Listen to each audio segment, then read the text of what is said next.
give you the option.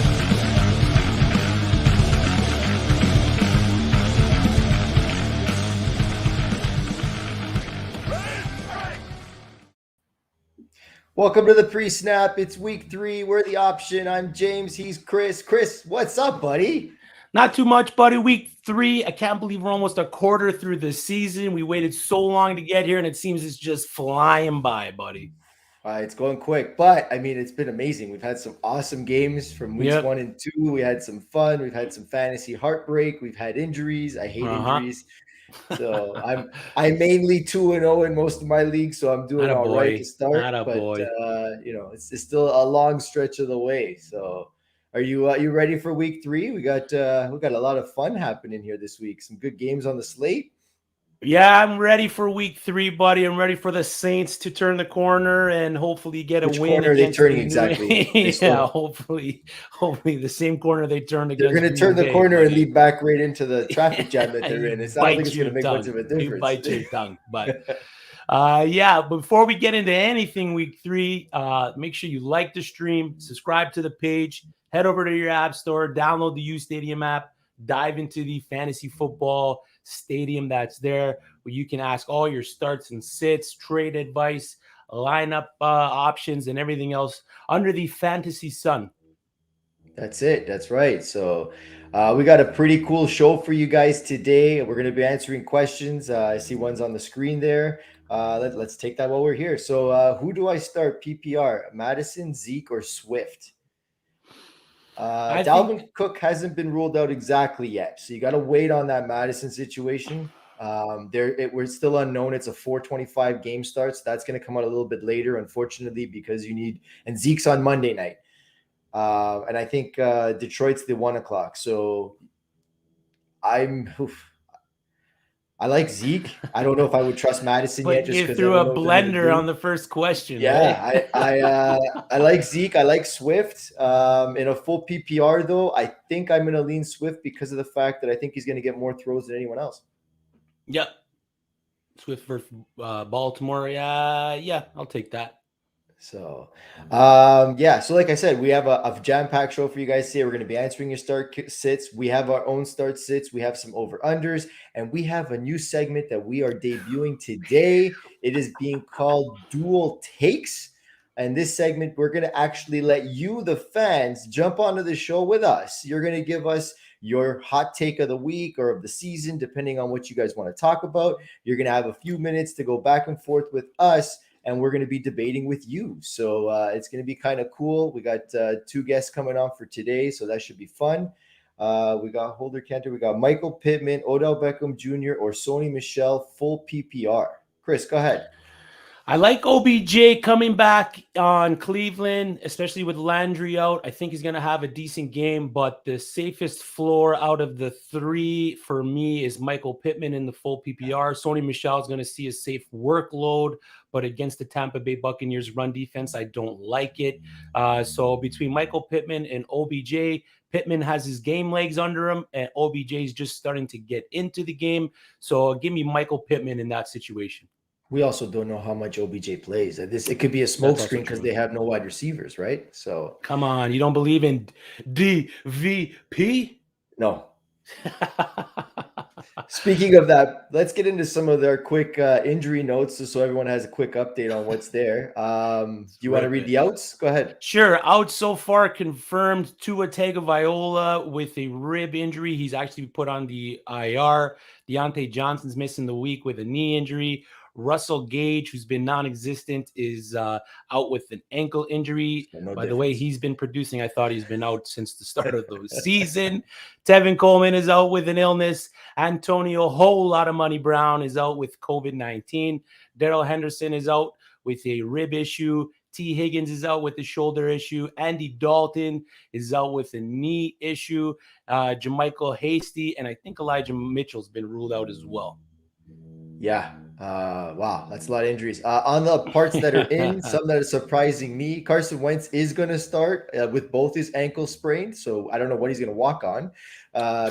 Big Ben is going to start with his pectoral injury. Derek Carr also with his ankle going to start. As we spoke about OBJ, Tim Patrick had a hip injury. He'll be back. Trey Sermon was cleared from concussion protocol. Noah Fant is going to play with his ankle. DeAndre Hopkins, they said he's going to play through the rib pain. Lamar Jackson is going to play through the hip injury. He should be good to go. Kenny Golladay, they're expecting to play, and Evan Ingram should be back as well. And so the unknown the only unsure we're not sure about with the 4 o'clocks is that Dalvin Cook. We still haven't heard whether he's in or out. They're not certain. They're not. They're saying that it could be really a game time decision. So definitely keep an eye on that. If he's out, Madison, if you have him, great. If you don't want to take the chance and you have somebody in 1 o'clocks like we just spoke about, you maybe want to make the switch and see what happens there. Just make sure your Dalvin Cook's in your flex, not Yes. in your your starting position. So Mitch Mueller, PPR, Sony Michelle, or James Robinson. Can't believe this is a question but that's where football puts us. That's the situation it puts us in. Sony Michelle taking over for Darrell Henderson at least this week. I still wouldn't trust Sony Michelle versus the Tampa Bay Buccaneers. He is going to see a decent snap share, but I just don't see it producing much. So I'm going to take James Robinson here. I like him on the Jags. He's been bad for fantasy owners, but he does see a high amount opportunity share. So give me James Robinson. This has got to be the turnaround game, right? It's got to be.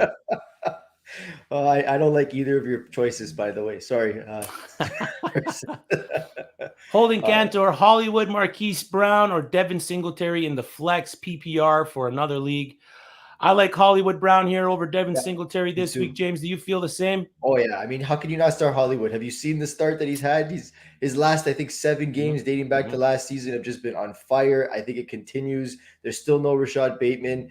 They're going to get him the ball. It'll be fun. Start him if you got him. And plus, I don't know if we like Devin Singletary, but we'll get into that a little bit later. We got another one. You've given 1 lottery ticket for 1 player to score 40 points this week. Which non-QB do you guys pick? Oh, dear. If I'm given 1 lottery ticket to score 40 points this week, and I'm going to pick a guy that's not a QB, you got one in mind, James? No, I wasn't expecting that question. That threw me off there. A 40-pointer from someone. Whew, that's a heck of a lot of points. Give me Tyler Boyd. Give me Tyler Boyd. If I'm grabbing a lottery ticket with no T. Higgins, I think he's going to see a lot of balls this week. So if I'm hitching my wagon to anybody, I'm going to take a long shot here and say Tyler Boyd. I think I'd take a wide receiver too in this situation. Just seeing what's there, but I just trying to think of who would I mean, you want to print the money on a lottery, just say Derrick Henry.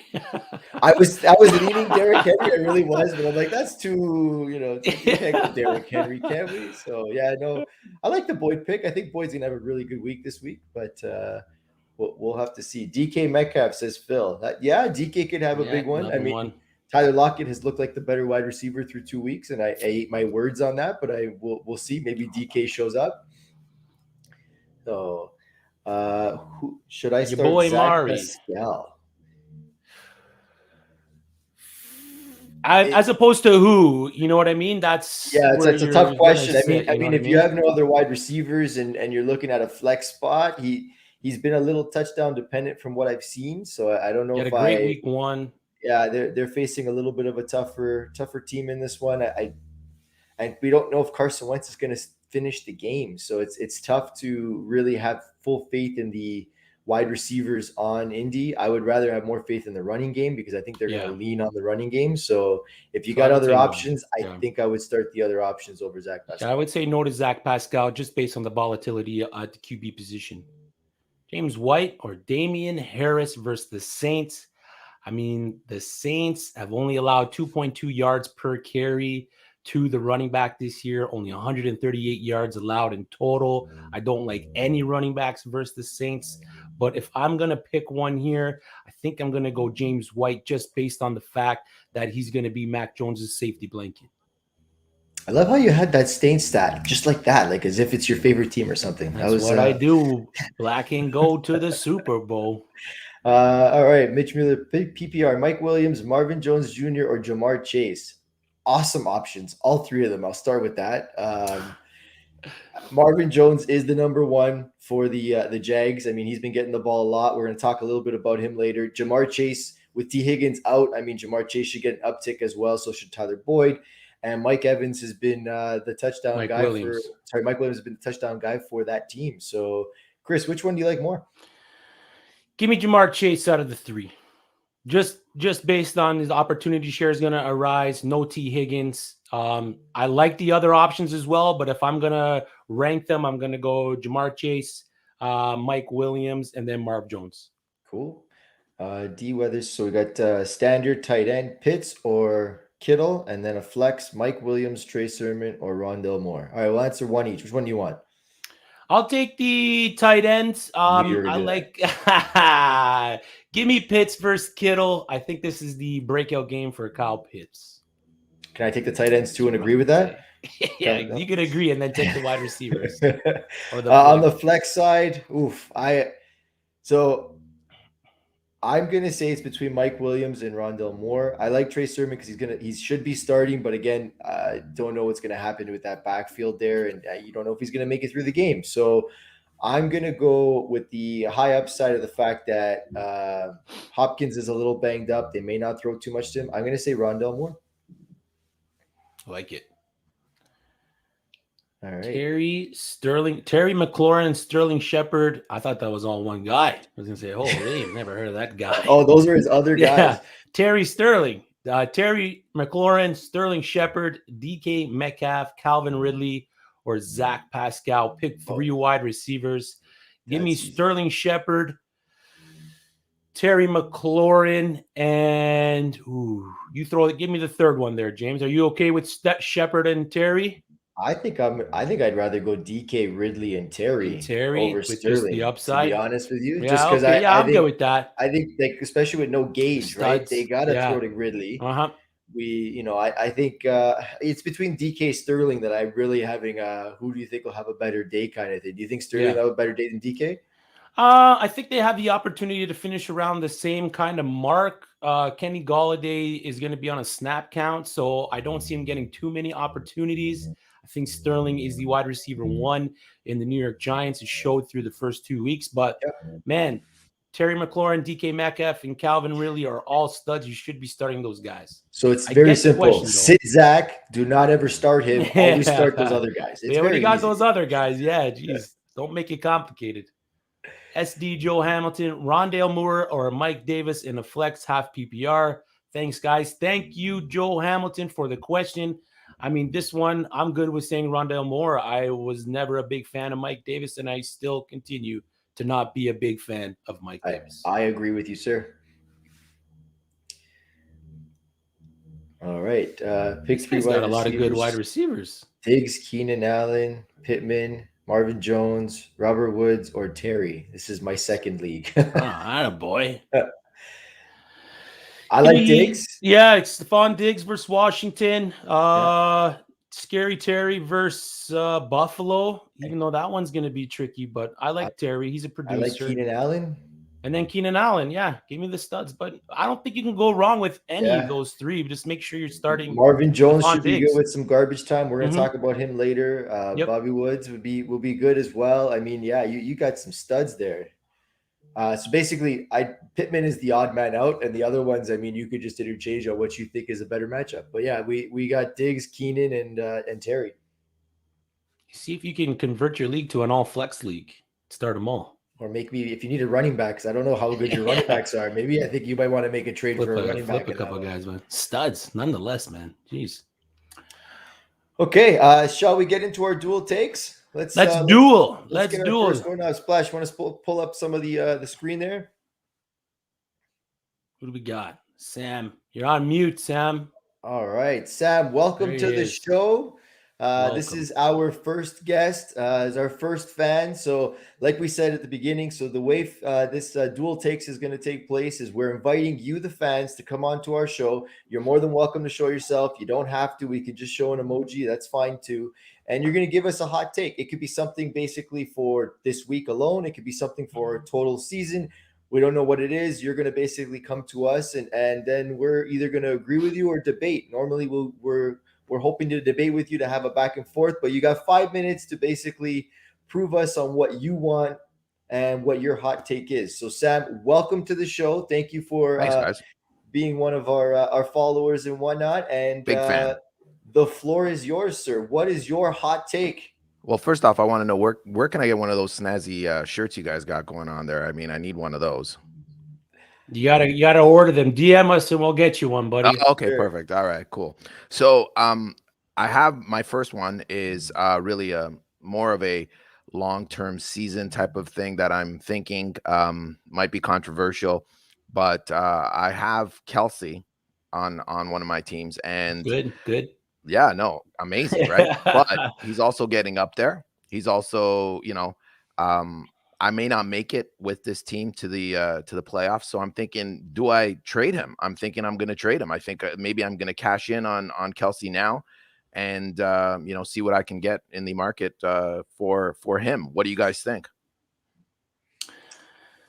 James, buddy, I'll let you start off this take. I know you're a big Kelsey guy. And all right, so first of all, thank you for the take. That a lot of times what happens is players start getting older, especially in keeper league or dynasty league. I'm assuming that's what you're talking about here as a keeper. League, yeah. And your choice is to keep these guys or not. And as they get older, you want to be. And Chris says this. You want to be a year before the guy has his tanking year so that you can get more for him, because if it's during the year that he's tanking, you're probably going to get a lot less. Yeah, definitely. And I like your theory on that. It's hard to predict that.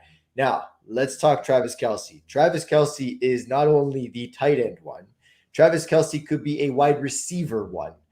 And I have yet to see any slowdown in Travis Kelsey's game to predict to sell him this season.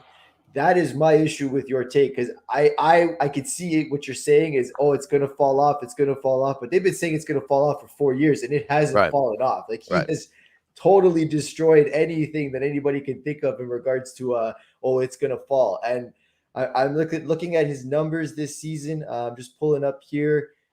He's averaging. He's got 44 half PPR points. He's been the tight end one for the last 6 years. He's currently the tight end one. He's a set it and forget it guy. You're printing money with Travis Kelsey. I get if you're a rebuilding team, maybe in a dynasty format, you kind of trade him away and get the best value that you can. Maybe you wait until the trade deadline so you can see if there's a guy that's in the middle that wants to make a push towards the end, who's willing to sell off a little bit of more valuable assets. But again, the guy that you're trading with is going to see the situation that you're in, and he's going to try to undercut you as well. So if I'm trading Travis Kelsey, I'm probably trying to shore up a position of need, say a running back, wide receiver, and while also trying to grab another middling tight end in the mix. Because if you can do that early, you can still compete.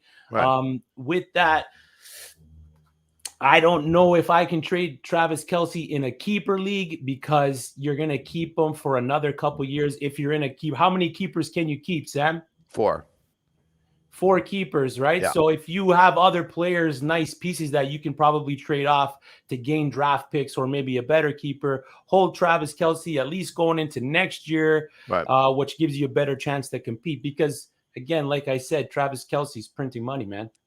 Yeah, and like you said, I mean, he's been, tight end one for 6 years in a row. That's a long time. So when does that stop, right? Like, so, and you got, guys like Pitts coming up, Kittle's back, he's healthy, Waller, like, so, I mean, I don't know. Waller came close to him last year. He did, but he's the first tight end to do it. I'm just going back to, so this is a half point PPR points. His average points per game since 2015, 9.6, 11.3, 12.8, 15.2 in 2018. Then it went down a little bit to 12.9 in 2019, 17.4 in 2020. And after 2 games, he's averaging 21.5 right now in 2021. Yeah. It's just like the downfall that he did. And the downfall that he did puts him at an actual regular tight end one, and he's still tight end one in the league. So like, even when he downfalls next year, if you say he does and he does downfall, he's still the tight end one, which is still better than all the other tight ends that anybody else could get. So it's like no, even I get at it, that but I mean, point, if you're you're looking still at ahead. yeah, no, I get it, but if you're looking at like shoring up maybe a couple of key young studs, in the If you feel RB that and strongly, wide yeah. receiver, something like that, like where you If could you get feel that the strongly, mileage. I would suggest trying to move him and try to get something you really want, because right now is his highest value for This you is what I'm too, saying. where you can Sell now high, go baby. and trade him to go get yourself maybe a running back, maybe a top end wide Yep. receiver, something like And that. maybe a Because pick. that name value alone should get you something, and something else you want. That's if you want to go that route. I don't know if I recommend that, just because he is a guy that's also going to get you those points to get that win. So it's so tough to say to sell this kind of player. Yeah, exactly. So what would you guys ask for? What would you ask for if you're selling now versus the trade deadline? Because the trade deadline, I'm thinking more it's about picks and position. Well, obviously it's about getting key players too, but I mean, I'm a running back guy, so I'm obviously going running back as soon as I can. If you can pick up one of those big dog running backs, especially if you don't have one, that's where I would start. If you're a 2 QB league, I mean, you could try and go for a QB that you're looking for, but or it also depends on what you're low on, right? If you need a wide receiver at this point and you're okay at running back, then I would go for a top end wide receiver. Especially in a keeper league, you're looking for someone that at least the next 5 years that can get you there, right? Yeah. So, but to be honest, you're 0-2. Is that what I take? You're 0-2. 1-1 right now. So you're 1-1. You're probably right in the mix for the playoffs. I wouldn't sell Travis Kelsey right now. I'd probably try to move my picks and or a other piece to the puzzle to try to better my team than trying to make it worse by moving Travis Kelsey, right? So I'd rather build around Travis Kelsey now, and then if you're out of it by the trade deadline, right, then you move him. But man, it's still early. Yeah, still too but early no, I know. Like It's just that. more. I'm thinking, is this the year? Right? Is this the year to make that move? Regardless. No, not yet. Not yet. This is not the year. Yet, all right. I think you got at least 2 more before you have to even think of that. Okay. I'm just looking at his stats and games wise. I'm also going to knock on wood, but 2020, 15 out of 15 games, 2019, 16 games, 16, 15, 16, 16. 2014. Stop. I don't want him to blow out a knee, guys. That's enough. So I mean, I'm just looking at the trends. I'm not I trying hear you. to. I'm hear gonna knock on some wood for you, but I'm just looking at this trends. This is what I'm seeing, and I mean, he had 1,400 yards last year, 11 touchdowns, 1,205 the year before, 1,310. Yeah. I mean, like, this guy's and they got rid of Sammy Watkins there, so the number 2 is Nicole Hardman, which nobody's afraid of Nicole Hardman. So I mean, he's just going to get more balls, and it's it is what it is. He is a bona fide start. Set it, forget it player that you don't have to worry about. I mean, look at last week alone. I was playing a guy who had him, and I remember a run that he did. He broke like 6 tackles and got in the end zone. He had no business getting in the end zone. And that was a key play. Yeah. So, you know what I mean? It's so tough. If you can get yourself a key player back, then I would say, okay, yeah, make the trade. But I like Chris's idea. Go out, move some of your first round picks now. See if you can get some better options to help you make your team better. And in the event that it doesn't work out, you reflip Kelsey to get those picks back, maybe even to another team that might put you at a higher draft spot, whatever it is, right? Yeah. But that's not a bad idea. Cool. So I have another question, actually. Oh, all right. Well, you're here. Why not? I just wanted to. So it's more about this week more than anything else. So I have Lamar, Mr. Flipping the end zone and hurt my hip guy. So I may need to pick a quarterback to step in, and the 2 top available in my league are my boy Teddy and Tannehill. What do you guys think? Teddy Bridgewater for me. I like them both. Obviously, I think you're fine to start Jackson to start with. I don't think I don't think you'll have to worry about that. I kind of am hoping, and I could see it happening, that this could be Tannehill's game to finally do something. I think he's going to throw the ball a little bit more than we're used to, and they're going to get A.J. Brown involved. There was a lot of drops last week, and I think Tannehill could have a pretty good day. I like the options that Tannehill has better than Teddy. in my eyes. But I don't think you need to worry because Lamar's going to play and you'll be fine. I hope so. I hope you guys are right. Cool. Thanks for joining in, Awesome. Sam. Yeah, thanks, thank guys. you for Great being show. here. Keep up the great work. I really enjoy your show and your podcast. Awesome job, guys. Keep it up. Yeah. Thanks, All Sammy. right. Thank you. Well, that was our first fan on the show. As you guys saw, we're definitely letting you guys be the voice to our show as well, and taking your calls live. So if you do want to be on the show and be part of us, definitely hit us up with a message. You can put it in the chat there, and we can kind of go back and forth with you. And we definitely love the takes and what people can bring to the show. So, all right, let's get back to some questions here. We got Craps Teacher. Thank you for coming back. We had a few questions from you last week too. 10-team half point. We got Gaskin or Madison. Oh, I mean, if Dalvin doesn't play, Madison's going to be the guy. Do we have the time of the Dolphins game? Is that same time as the Minnesota game? I mean, the safer bet, if Dalvin isn't ruled out by the 1 o'clock games and the Dolphins game is at 1, your safer bet probably is Myles Gaskin in that point. But if the game does go, if the Dolphins game is at 4:25, then keep your ear to the injury news of Dalvin Cook. Dolphins are at 4:05. Okay, and so, Seattle Minis at 4:25. So wait to hear that Dalvin Cook news. If Dalvin Cook is ruled out, I think I'm going with Alexander Madison in that one. All right. Cool. We have any more questions on the slate there? Oh, we do. Okay. Next league. Rondale Moore, Claypool, or Javonta Williams in a flex non-PPR. We're going to be talking a little bit about Javonta in a bit. We do like him this week in regards to the other two players. With Deontay being out, Deontay Johnson, that should uptick Claypool this week as well. And we've already talked about Rondale Moore, and we think that with Hopkins being a little bit on the injury side. So all three are very good options. I'm going to lean towards, because it's a flex, you're looking for, this is a non-PPR. So you're looking for that touchdown. You're looking for standard points here. I think I'm going to lead Rondale Moore. Yep. I like Rondale Moore in that there. We have Ben as one of our sits. We're going to get into that. James is going to dive into Big Ben's week. So yeah, give me Rondale Moore in that game. All right. Okay, why don't we get into some of those start sits? We got some good ones for you. Splash, why don't you bring up the first one?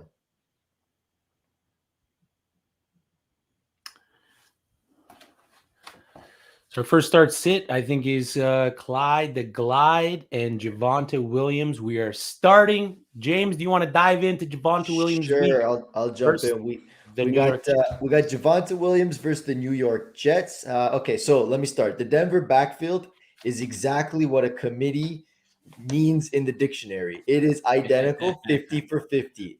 After 2 games so far between Williams and Gordon, they have identical snap percentages, 24%, and opportunity share, 24%. It's crazy how much they are really giving that 50-50 split to both these guys. But Williams' ability to pass protect is a huge asset and is keeping him on the field. He's doing a great job of creating yards after the contact and breaking tackles. Week 2, he had 64 yards on 13 carries, 1 reception for 10. This matchup versus the Jets provides a great spot for Williams to finally stand out, I think, over Mel Gordon, and I think he will. And the Broncos they're a heavy favorite, 11.5 points on the spread. I think it dropped to about 10 last I checked, but they started at that high. Everyone's projecting them to win. That also means that when they're up, they're going to be running the ball, which means they're going to give these guys the rock to go. My prediction this week, 75 yards, a touchdown, 3 catches for 36 yards. I like it, James. I was high on Javonta coming into the year, and I like your take this week, especially versus the Jets. For me, I am starting Clyde Edwards-Helaire. I know he's been a disappointment for fantasy owners for the first 2 weeks. He's averaging 6.4 fantasy points per game, and he's almost been drop-worthy. But this is it, man. This is the week that Clyde Edwards-Helaire ends up paying dividends for your fantasy team. He's averaging 13.5 carries per game. and he hasn't been the main issue for the Kansas City Chiefs run game. Part of that has been the Kansas City Chiefs only running it 41 times, good enough for the bottom 4 in the league. Now that CEH is going to have a good week and warrant a start from fantasy owners, he sees 85.7% of the running back opportunity share, so there's no one really behind him siphoning snaps from him.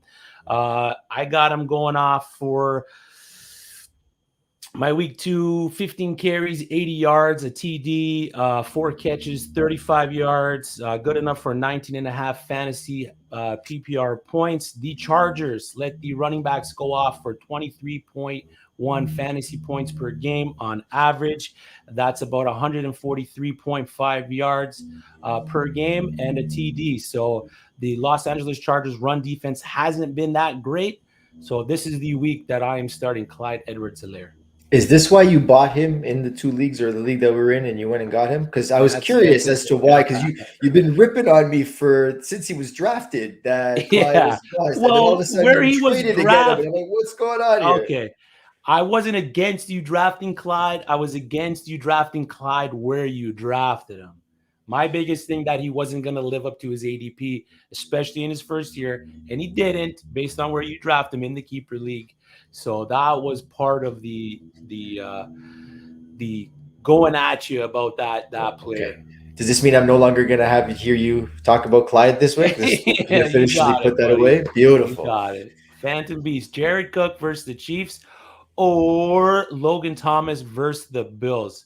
And you believe in Julio this week. I like Jared Cook versus the Chiefs over Logan Thomas versus the Bills.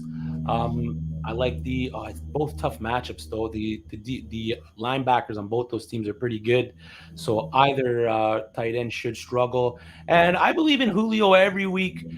For me, the little bit of a sign, which I'm going to get into a bit later, is that the Tennessee Titans. It took them 2 weeks, but they finally figured out that the offense should go through Derrick Henry. So I believe in Julio this week. He did have that touchdown taken away that should have been a touchdown last week. So, but he did see a good amount of yards. I think both guys are going to get a touchdown today, both Julio and A.J. Brown. I think A.J. Brown's going to finally let loose. He hasn't yet, and usually he has an off week, and then he comes back with something big. So I think both sides could be fun this week.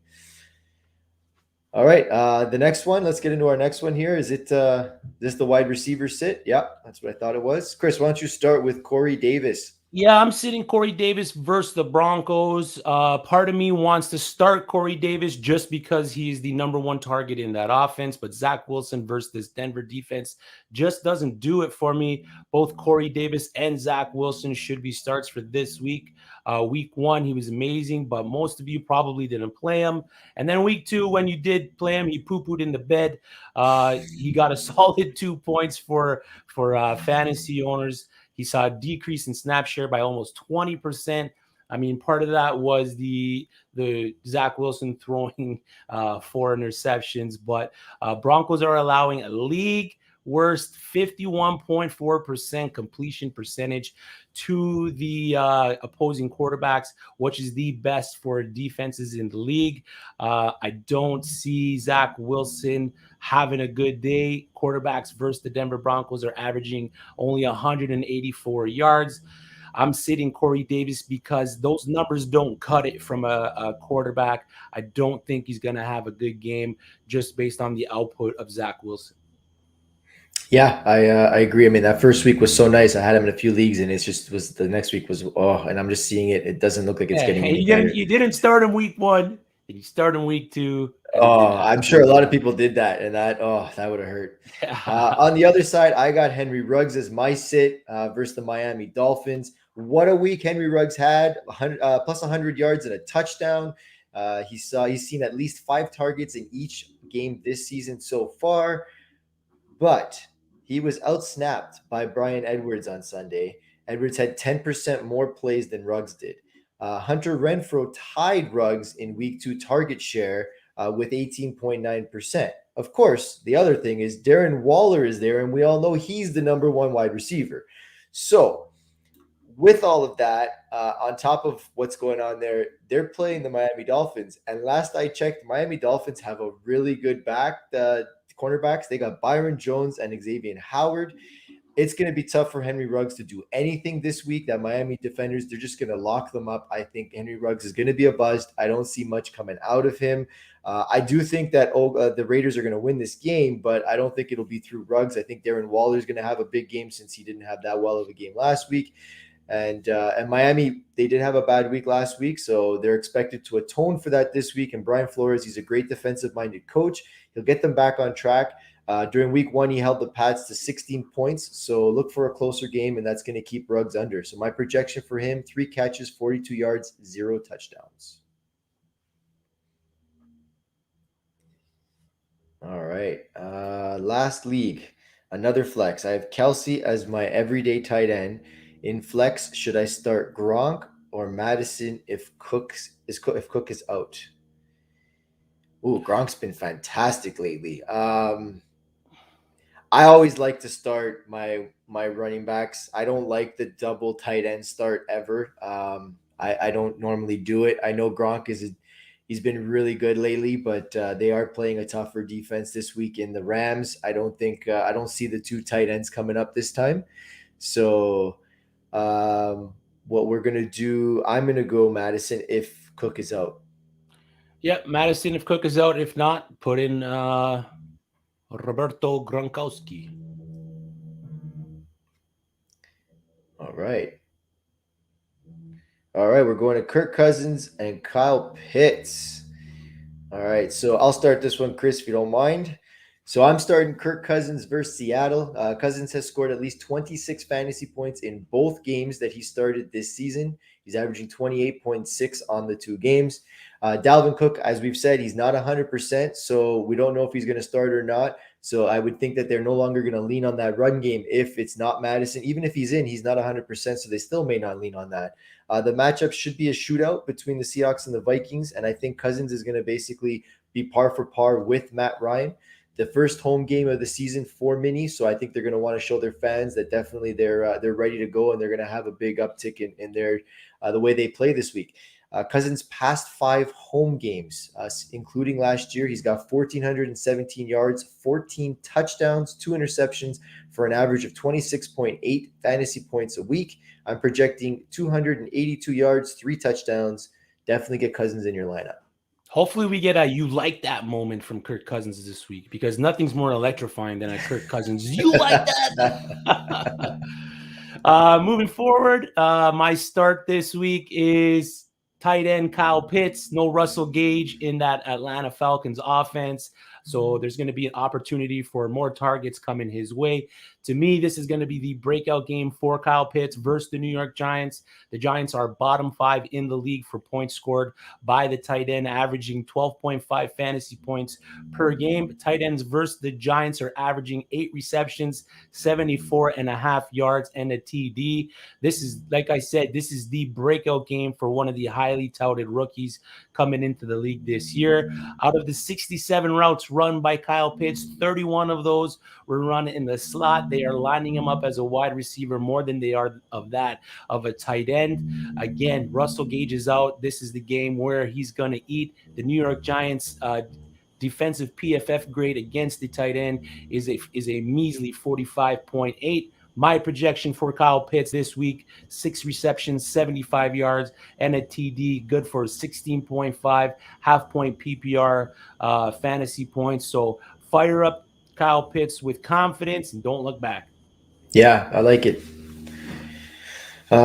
Joshua Poplove. We got OBJ, Mike Davis, or Rondale Moore PPR. A lot of Rondale Moores today. I like it. They listened to us when we told them to pick him up, right? That's what I'm right. going with. I like Rondale Moore in this situation. Again, Mike Davis is a bum. OBJ's coming off a bum knee. Tell me how you really feel, Chris.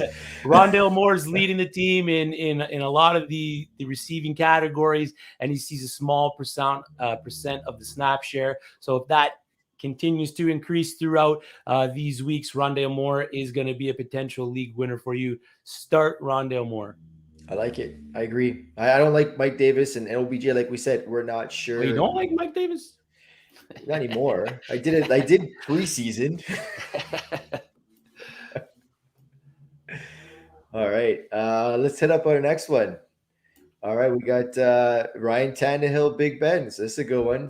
Why don't you start with Ryan Tannehill? We talked a little bit about him, but let's see what you got. I know you're expecting him to have a decent day. Like you said, Mike Davis is a bum. He is a bum, man. I'm sitting Ryan Tannehill this week. This isn't the get-right game for Ryan Tannehill. He's playing a mediocre pass I need difference. him to have a get-right game. I know. I got him in a few weeks leagues too, but he's been the middle of the pack for QBs the first 2 weeks of the NFL season. He's averaging 14.9 fantasy points for managers, and for someone that most people had him in the top 10 for QBs, not mine, coming into this year. Ryan no longer being held up by a decent defense, being counted on to win the game, and he just can't get it done. Now that the Titans somehow, like I said, after 2 weeks, finally realized that the offense should go through the big man in the backfield and tractor Cito. Look for Ryan Tannehill to be a meddling quarterback this week. I have him. He has a 44% completion rate in the red zone. He's completing a third of his deep balls for a guy who's supposed to be a top fantasy QB because of the added weapon of Julio, teamed with AB, who goes when Tannehill goes. AJ Brown hasn't been that great because Tannehill hasn't been that great. He's been down for 2 weeks, and I think that's going to continue. That's going to continue through this game. I'm not expecting Tannehill to have a big game. I'm expecting Derrick Henry to be the focal point of the offense this week. My week 2 projections for Ryan Tannehill is 230 and a touchdown. If he gets a rushing touchdown, that can save his year or his game. Sorry. The big part of what makes Ryan Tannehill a good fantasy quarterback is his rushing ability. If he doesn't got the rush, he turns into fantasy mush. So the projection you did, is that touchdown to AJ Brown at least, or? It's a touchdown to probably someone that nobody owns, Chester Rodgers or something like that. Just my luck, eh? All right, that's good. Yeah, okay. You're right though. I mean, I haven't seen the rushing yards out of him. I had him in a few. Like that's killing him, and that's I mean, he did have 33 passing TDs last year, but the passing yardage was mediocre. What makes him really so valuable? He had 7 rushing TDs last year. I don't think he's got one this year. And it's funny how you said that it took him, 2 weeks to figure out to give the ball to Derrick Henry. I don't know why it takes that long to figure that out, but I mean, that's it's a tough one, man. I just hope the TD that you predicted is to AJ Brown. That's what I'm hoping for. So we'll sit there and see what happens. And out of the 218, I mean, if AJ catches them all, I'm also okay with that. But that's my little bias. We'll see what happens. On the other side, I got sit Big Ben. I know people are gonna be like, this might be a cop out, but I have heard some people asking me, should I be playing Big Ben against this matchup against Cincy, because their defense hasn't been that great. Week 1, Big Ben only put up 11 points. Week 2, he improved to 15. I just don't think it'll be jumping up much more than that. He's dealing with the pectoral injury. They did say he's going to play, obviously, so he's in there. His favorite weapon, Deontay Johnson, has already been ruled out, which means he's now going to rely on Julio, James Washington, and Chase Claypool. So again, that without Deontay, that takes away one of his weapons. So I'm just not too keen on it. He hasn't been great in his games. Dating back to last season, in their last 9 games, the Bengals have allowed an average of 219.2 yards to opposing quarterbacks and 16.1 fantasy points. I think he's going to be under the 16 fantasy points to begin with. I just don't like the matchup for him. I think I have Cincy all over. I think Cincy's going to have fun with this game. I know the Pittsburgh defense is good, so it might be closer than it looks just because of the Pittsburgh D, but I'm projecting him 240 yards, a touchdown, and an INT. Ooh, even projecting the INT. I like the INT. Yes, he's getting an INT today. Yeah. Maybe a fumble. It's possible. Oyula, welcome back, Oyula. Joe Mixon or Trey Sermon? I'm starting Joe Mixon over Trey Sermon. I want to see what Trey Sermon can do with a full workload. If he gets the full workload in the 49ers before I'm comfortable starting him over someone like Joe Mixon. Mixon's a focal point of that offense. Give me Joe Mixon. Agreed? Yes, sir. Agreed. I like it. All right. Start Marvin Jones Jr. and Sammy Watkins. I guess I shall start this one. Yeah, fire it up, James. I Once like I hearing about find Marv my Jones. my Marv Jones notes I have. There we go. So Jacksonville is a bad team. We know that. But wide receivers on bad Every teams week it's are like fantasy playing gold. Alabama. Yes, that was Coach what's his name again? Mayor's coach. His quote this Meyer. week was, "Me playing every single team. It's like playing Alabama every week." It's like, wow, okay, yeah, you didn't think it would be a lot harder in the NFL. So through 2 games so far, the Jags are 7th in pass attempts. Jones had 20 targets, good for 10th in the NFL. This week, the Jags get the red hot Cardinals. And does anyone really think that Trevor can keep up with Kyler? I don't. I don't think it'll be close. I think there'll be lots of garbage time. I think that Jones is the clear number 1 on Jacksonville, and he should see lots of plays down the stretch. I like him a lot this week. I got him projected 6 catches, 85 yards, and a late score that will mean nothing. I like it. I like it. So garbage time, King. Garbage time matters in fantasy football, man. Yes, it really does. It really does. Can either win you your week or absolutely kill you. I'm starting Sammy Watkins as a flex this week, a sneaky flex. He's a guy that you're going to want if he's on your waivers. Maybe pick him up. If your team's struggling with injuries, pick him up. Play him. Week 1, he was part of 82% of the snaps. Week 2, he saw 92% of the snaps. The Lions have been great for fantasy pass catchers this season, having an average of 23 points per game. Week 1, Deebo Samuel went off for 189 yards. Week 2, Devontae Adams went off for 121. The Lions can score as well. We've seen that we've seen that in their first 2 games. So they can do enough to keep themselves in the game throughout the afternoon. So you're going to have to score to keep pace, to keep ahead of the Lions. They're a feisty team. They're never going to quit. They aren't the Lions of last year where if they were down by half, they just forgot to play football. Dan Campbell's got the mindset in the Detroit Lions room right. They are going to compete week in, week out. So take Sammy Watkins, plug him in your flex. He's gonna have a decent day for you. I got him 6 catches, 85 yards, and a TD. Good enough for 17.5 half-point PPR points. Start Sammy Watkins this week. I like it. I also like starting anybody against the Detroit Lions. I mean, that's just easy. Kevin Clark, do I play Gronk or Pitts? I'm going Pitts here. I like the matchup versus the New York Giants over Gronk versus the Rams. I have a feeling with the pressure that the LA Rams can bring to the quarterback that Gronk is going to be utilized more as a pass protector than a pass catcher in this game. He is lethal in the red zone. I know he's Tom Brady's a go-to guy for touchdown passes, but give me Kyle Pitts as the number 2 option in that Atlanta offense. That Rams defense is good, man. That's the other problem. You got to watch that too. So, All right, I think we have one more sit. I believe that's next. There we go. We got Myles Gaskin versus the Raiders, and we got Devin Singletary versus Washington. Did you like to start, sir? Yeah, I'll fire this one up. I'm sitting Devin, not Mike Singletary. He's had 2 decent outings so far this season, but there was a certain guy that was out that was helping him be successful in those first 2 weeks, and that was Zach Moss. Week 1, no Zach Moss. He played 74% of the offensive snaps. He saw 11 carries, ran 20 routes, had 2 interceptions on 5 targets. Week 2, with the routing of the Miami Dolphins, you figured that he'd be involved more in rushing. He did see a bit of an increase in touches, but he saw a decrease in snap percentage. He ran 11 times. He had 20 routes ran again in week 1. Week 2, when Zach Moss was in there, he only saw a 66% snap share. He had 2 more carries than he did week 1, but he ran 6 less routes and he saw a couple less targets. He was saved by the TD, but with the addition of Zach Moss, who came in and scored 2 goal line TDs. I can see Devin Singletary's value being nothing more than a TD-dependent running back who will have more bust days than boom days.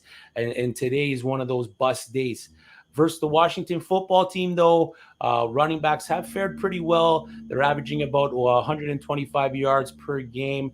But with the fact that Zach Moss is healthy and he's in there, I don't see Devin Singletary having much success versus the football team. I got week 3 projections, 10 carries, 50 yards, and 3 receptions for 20 yards for Mr. Devin Singletary. Yeah, at the beginning of the season, I was scared because I have Zach Moss in a few leagues, and I was high on Zach Moss, and I'm like, healthy scratch, what's going on? And then he showed back last week. He's like, no, I'm okay. I'm here. I'm still here. And I mean, I think he's going to slowly take back over that job there. And at least the red zone and the goal line stuff, yeah, I think it's Zach Moss's job there. So that's definitely going to greatly impact the value of Devin Singletary. All right. On the flip side, I'm sitting Myles Gaskin this week versus the Las Vegas Raiders. Gaskin is the number 1 running back in Miami. We know that. After 2 games, he's had the most opportunities, 24 of them, and to only 15 that went to Ahmed. I don't see that changing. He's still going to be the guy. The problem is Miami's O-line has been garbage. They allowed 6 sacks last week, 1 causing the injury to Tua. Now he's out on IR, which also is a problem because they're starting the backup QB, Jacoby Brissett. I have no faith in Brissett being there as well to help this team. The Raiders are red hot right now coming into this game 2-0. Their defense is looking really good. They're going to use Gaskin. I just don't think he's going to put up the production that you want him to put up. So I got him projected at 35 yards, 0 touchdowns, 3 catches, also for 35 yards. It won't be a great day. He'll be under the 9-point threshold. I know. I might have to start it with Dalvin Cook's out. I'm not looking forward to that. I was hoping Myles would have a better season, but it hasn't looked good to start, especially with the way he finished last season. So hopefully Brissett is a better for Myles, but I don't know. Kevin Clark played 2 out of James Robinson, Chase Edmonds, Jamal Williams, and Madison. Cook really screwed me up. Have we got an update on Cook? Is he out? I haven't heard yet. I think they're still waiting for my understanding. I haven't heard yet. So if you're playing 2, I like Chase Edmonds. And if Cook is out, Alexander Madison. If Cook is in, then obviously you're starting Cook. And I think I go Chase Edmonds. Yeah, I like that. So Madison and Edmonds. If Cook is in, Cook and Edmonds. All right. Do you want to rip through some of the over-unders we have quickly? I know we're about 2 minutes before 12, so. Yeah, do you have them in front of you? Flash, do you have the over-unders that I sent you, or am I pulling them up on screen? Expected to be out. So that's the update. Thanks, Kevin Clark. Expected to be out, Dalvin Cook. So that's going to throw a wrench in a lot of people's plans. Give me Madison. All right. I'll run through them. I got them here. So all right, buddy. Let's start off. So this is just basically we're going to do an over-under. These are the average that we had on for what these players were going to do for betting props, and we thought we'd just give you guys some ideas of what we think is going to happen. So number 1, we got Buffalo wide receiver Stephon Diggs versus the Washington football team, over under 78.5 receiving yards. I'm going to take the over there. It's going to be a good game. It's one of the games I'm looking forward to. Give me Stephon Diggs finally living up to his ADP in week 3. I just traded for him in a league. I hope so. So I'm going to take the over as well. I like it. Number 2, Atlanta QB Matt Ryan versus the New York Giants, over under 283 throwing yards. I mean, over, right? they don't do anything else but pass. So I don't think they're running. I like the over as well on this one. I think this will be a one that a lot of people are taking. So number 3, this is the rookie Chicago QB Justin Fields versus Cleveland, over or under 215 throwing yards. This is a tricky one. I don't know what to expect out of Justin Fields his first week versus the Cleveland Browns. Give me me the under for 215. I was leaning the under. I think he's gonna have a little bit more on the rushing himself and whatnot. So I'm taking the under as well. I'm curious. Are you to see. starting Justin Fields this week? I have to because I lost 2 quarterbacks in if you don't back-to-back have weeks. if you don't have to, are you comfortable starting Justin Fields this week? If I have another quarterback, no. Go Niners. I want to sit him and see what he can do. I mean, I don't like the defense that they're playing right now, right off the bat. I think he needs just to see what he can do. Okay, that's fair. That's my take on it as well. So number 4, Kansas City running back Clyde Edwards. This is for you, Chris, versus the Los Angeles Chargers over under 55.5 rushing yards. What was your prediction for him? I had him, I think, at 85. So give me the over. over for Clyde Edwards-Helaire. This is the get right game for Clyde. This will be fun. I'm curious to see if you're right. New York Giants running back Saquon Barkley versus the Atlanta Falcons over under 62.5 rushing yards. Is this the final, the breakout? Everyone's calling it. This is the week. Saquon shows up. Saquon week. This is give me the over. I think the Falcons are pretty bad. If the Giants get up early, see a heavy dosage of Saquon Barkley coming in. So give me the over. We have the Giants getting up early on someone. Is that what we're calling here? Yeah. Is that allowed? I mean, if there's one team, it's probably the Falcons, right? All right. The LA Rams QB Matt Stafford versus Tampa Bay over under 309.5 throwing yards. This one's tricky because is it going to be a defensive battle? Is it going to be an offensive? Like when they played the Cowboys, Dak threw 60 times almost for 400 yards. Is that what Stafford's got to do? Give me the over on that one. Give me the over on that. Yeah, give me the over. If Darrell Henderson was still in the game, I think it would be less. I think it would go the under. But because it's Sony, I don't think they have faith in the run game as much as they did with Henderson. So I think the over as well.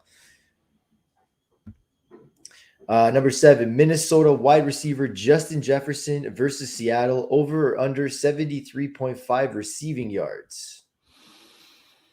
Oh, man. Justin Jefferson has been decent throughout the first 2 weeks, but give me the over. This is the week that Justin Jefferson goes off.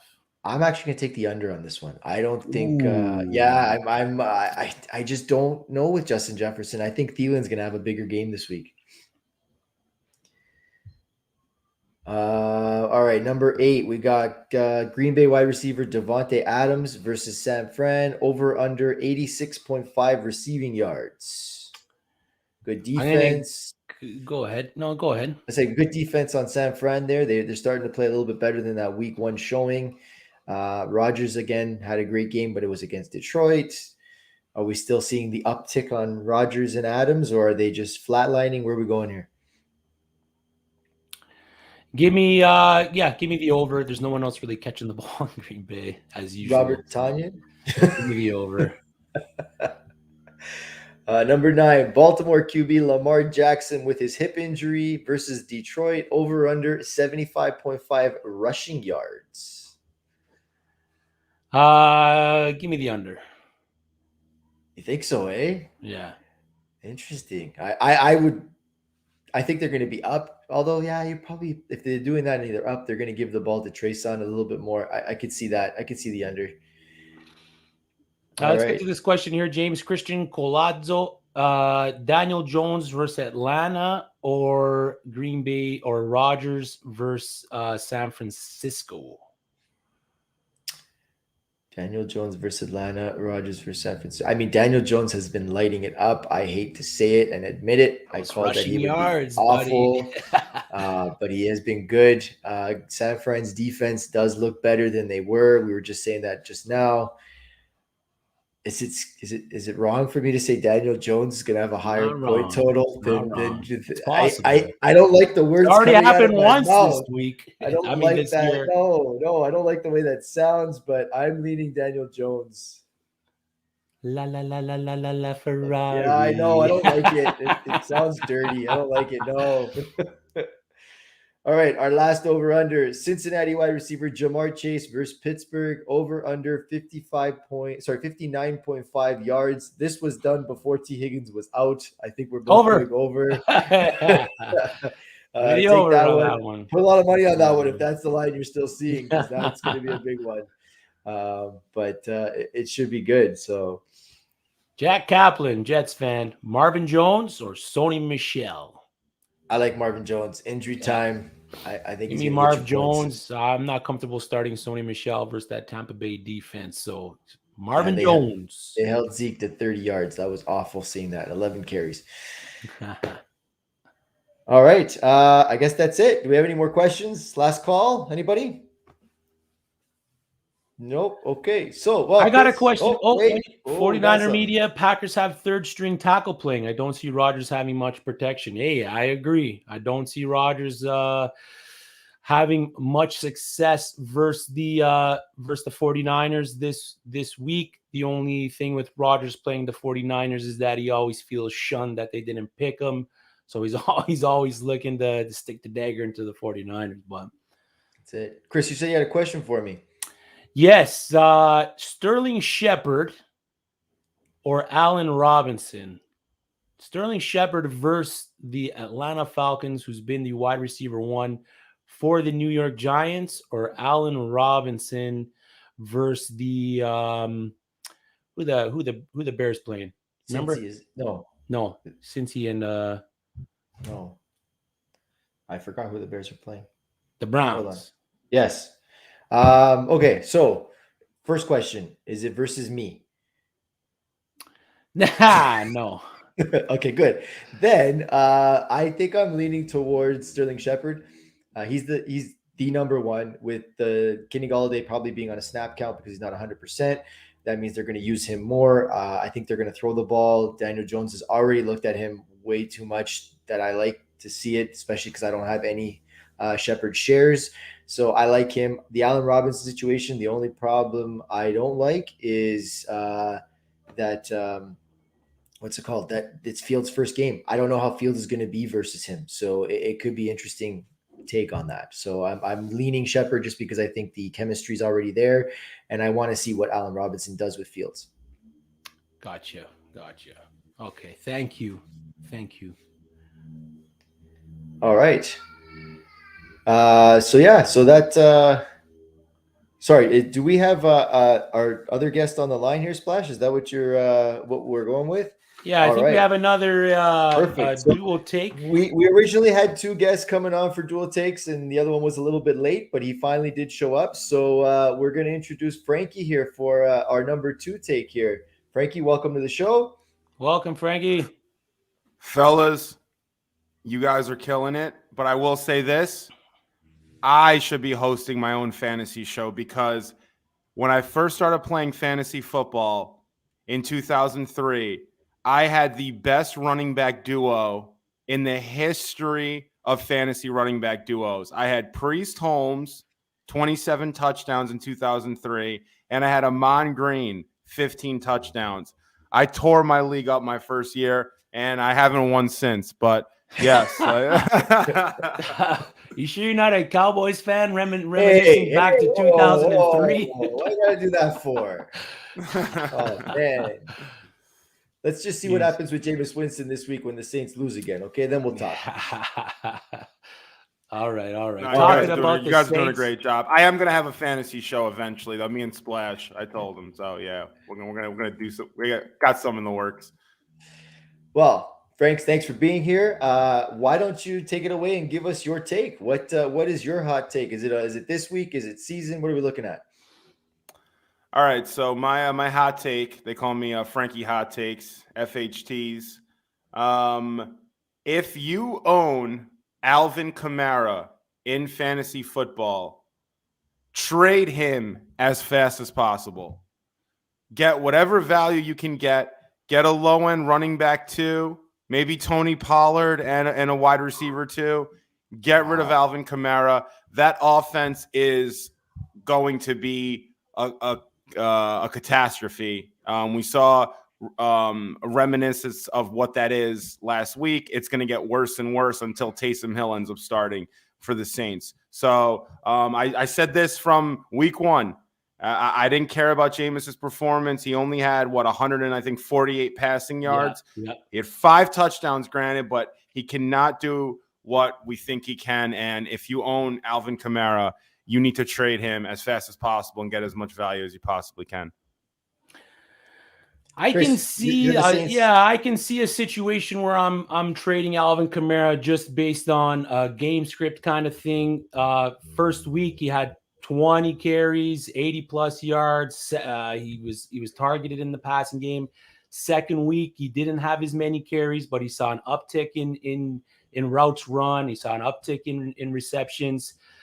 The fact, I don't know if I'm comfortable trading Alvin Kamara for Tony Pollard and a wide receiver too, just based on the percentage of chance that Alvin Kamara goes off over Tony Pollard and a wide receiver too going off. I'd rather have that over those other two guys. Again, it's based on a small sample size of one game where they were out early. Carolina was up 17 points by the second half. So there was no way for the Saints to actually run the ball, which is why he saw a limited amount of rushes in that second game. So I don't think I'm trading him right away. I do see a situation where I am trading him, but Jameis Winston, his average depth of target right now is 6.2 yards. So he's not airing the ball as much as we know Jameis Winston can. He is looking a little bit below the first down line. So that's where Alvin Kamara's bread and butter is. If they're in games, the opportunity for Alvin Kamara to produce is there. If they're out of games, that's the only situation where I can see Alvin Kamara becomes a limited running back. Is he going to live up to where you drafted him based on his ADP? Probably not, but the opportunity for him to finish as a top 5 running back is still there. Yeah, I mean, the biggest question I think it is I mean, can Jameis Winston get him the ball? Because we know that Kamara is the pass catching back. That's what he does. You give him the ball and he catches it.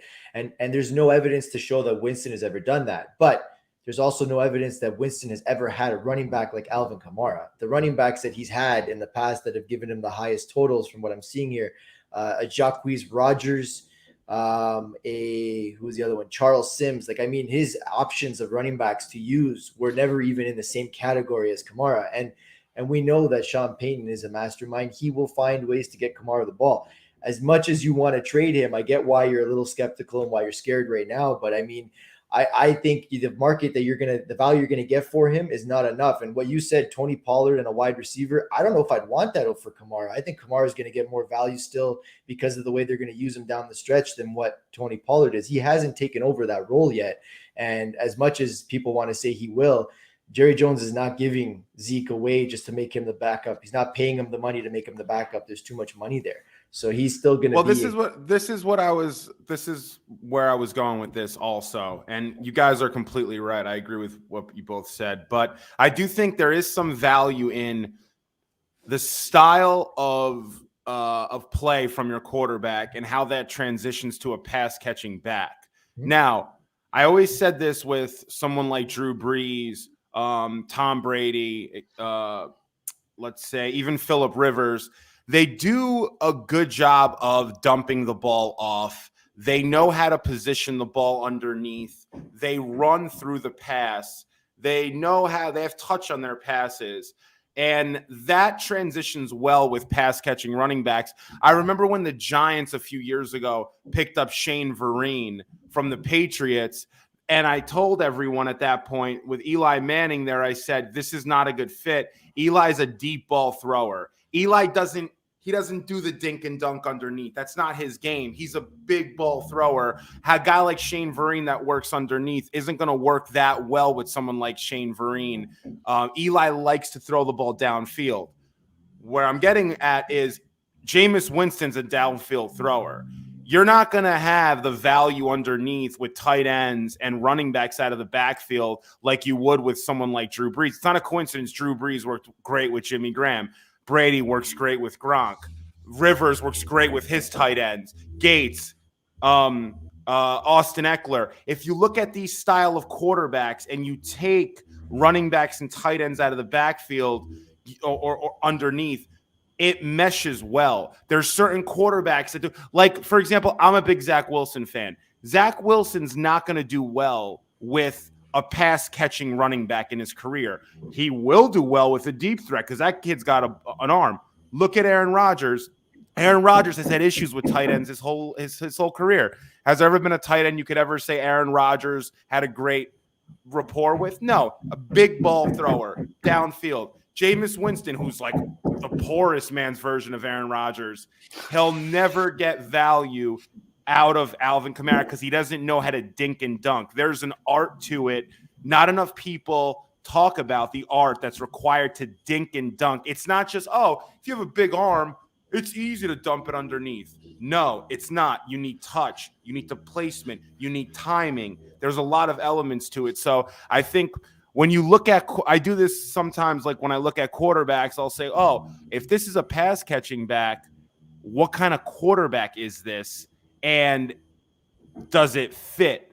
Because a lot of times it doesn't fit with dink and dunk guys and deep receivers, for example. Those don't work well either.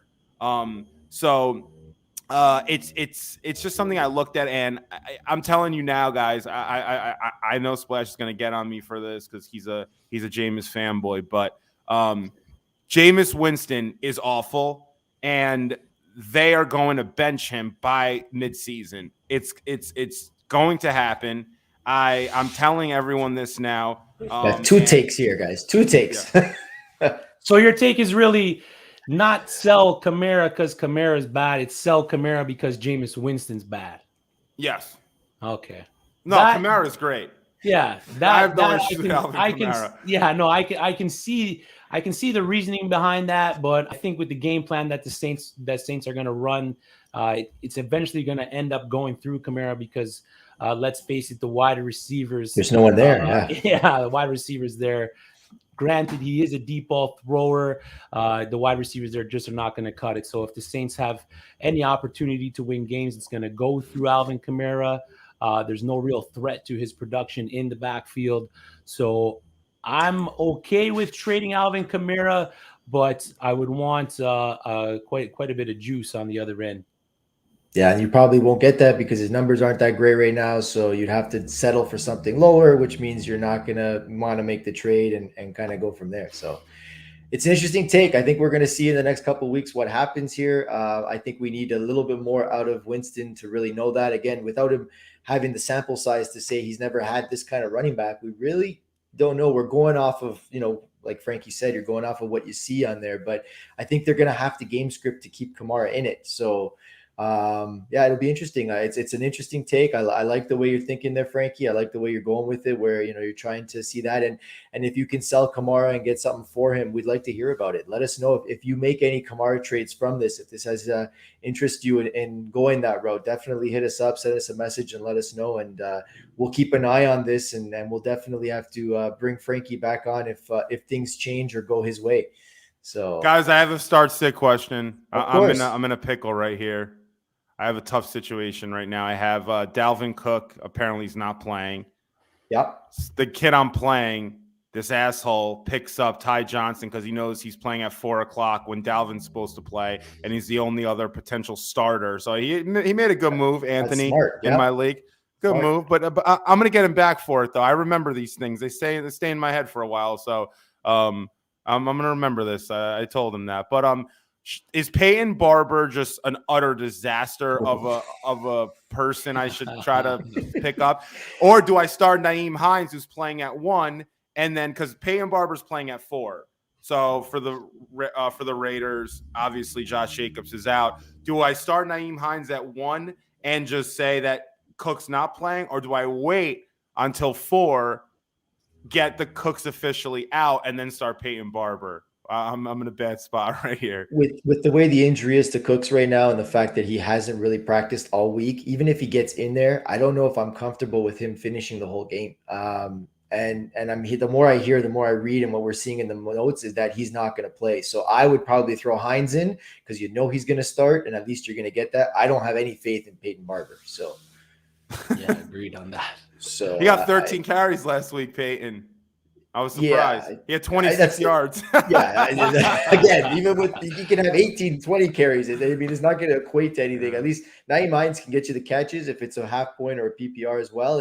And then on top of that, he could score. And the way that they're playing, their running backs are almost outscoring their wide receivers in Indy. So Yeah, It's not Dalvin Cook numbers. You're not going to be able to replace Dalvin Cook. So but let's just say hypothetically, I mean, let's say Dalvin does play and he gets, even 10, 15 touches. I mean, isn't that worth it to an extent?